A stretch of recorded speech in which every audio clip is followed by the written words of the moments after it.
তাহলে বিয়ে পাকা করি। আন্টি, আমার একটা সমস্যা আছে। হ্যাঁ মা, বলো কি সমস্যা? আমি বিয়ের পরেও পড়াশোনা চালাতে চাই। বিয়েতে আমাদের কোনো সমস্যা নেই, তোমার যতদের ইচ্ছা তুমি পড়ো। বৌমা, আমি রান্না বসিয়ে দিয়েছি, আমি স্নানে যাচ্ছি, একটু দেখো তো।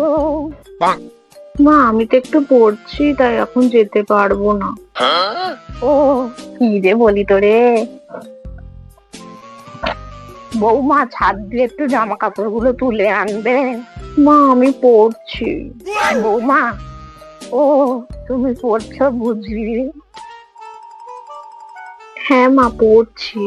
ও, একটু ঘরের ঝুলগুলো ঝাড়তে বলতাম। না মা, এখন তো একদমই যেতে পারবো না।